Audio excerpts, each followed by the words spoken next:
just recently come across this case about a man who signed a contract through an agent, a selling agent, that included a deposit of $98,500. The contract said that the deposit was payable when the contract was signed by the parties. Is that common?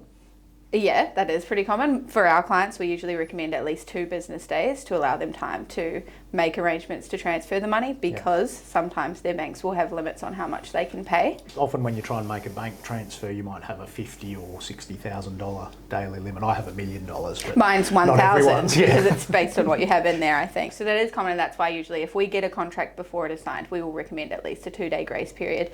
On top of that, this specific contract included the full deposit, so near $100,000 was due. When you sign immediately. What we like to do for our clients is a more nominal deposit payable on signing, maybe $1,000 to $2,000, with the balance paid when the contract goes unconditional. So that gives them enough time to get their affairs in. Yeah, and maybe this property is not going to be right for them, and it saves them having to put their life savings in some real estate agent's trust account while they wait to find out if that's going to be the case. Okay, so what happened next? The agent sent the contracts around and sent a reminder to the buyer that said, you'll need to pay your deposit as soon as possible. This is also on the contract. Based on the facts, it looks like he realised he had a $50,000 limit on making transactions in one day.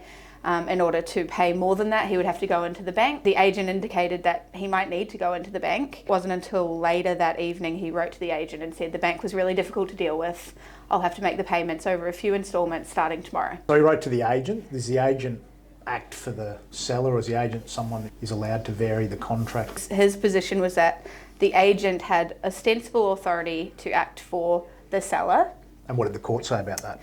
The court said that's not the case. They said that the use of the term agent was understandably confusing. There are cases that say there are agents for entities that do have ostensible authority to act for parties, but real estate agents specifically are not. They've relied on other cases and the terms of the contract to support that position. So probably another good reason that people should get lawyers earlier rather than leave it a few days until after they've signed the contract. Yeah, I'd say so. Get legal advice. Okay, and then what happened? He paid 4 instalments of the deposit over the following 2 days. So by this point, when the deposit was fully paid, it was 3 days late. And sometime shortly after that, the seller's solicitors wrote to the buyer's solicitors or the buyer directly and said, you didn't pay the deposit on time and I'm terminating the contract. Effectively, it means if there is a due date for something to be done, it must be done by that date, and a failure to do so will be a breach of the contract. So that's what happened here, and they terminated? That is what happened. Did he get his money back? He sued the seller for specific performance. He said that the seller had no right to terminate the contract, effectively, that the agent's text messages to him were an acceptance that he was going to pay the deposit late, and so the seller affirmed the contract, and then presumably that the seller's act in terminating was a repudiation, and they would need to complete. The seller filed a counterclaim that obviously, that firstly in her defence was that she wasn't required to settle the contract, but further that she had the right to forfeit the deposit and to keep all of the deposit, the $98,500 plus interest under the terms of the contract. And what did the court say? The court said she's bang on. That's what ended up happening.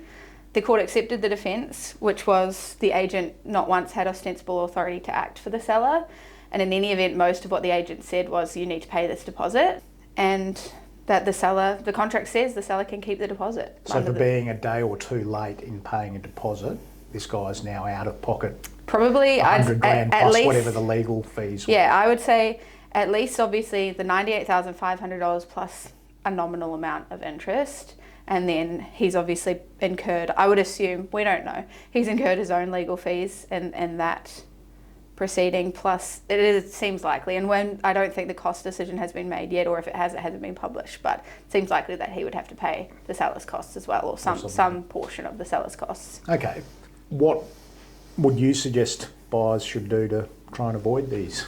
Well, if I could speak to all buyers in Queensland right now, my best advice would obviously be to make sure they pay their deposits on time. Of course, I don't know many conveyancers on the Gold Coast who wouldn't have recommended, at least firstly, that the buyer make sure he pays on time. Secondly, that he makes sure he is writing to the seller or the seller's solicitor, but if not the seller's solicitor, the seller directly to get an extension, and failing that, before signing, given himself some more time to pay that deposit. All right. Well, thanks for that advice.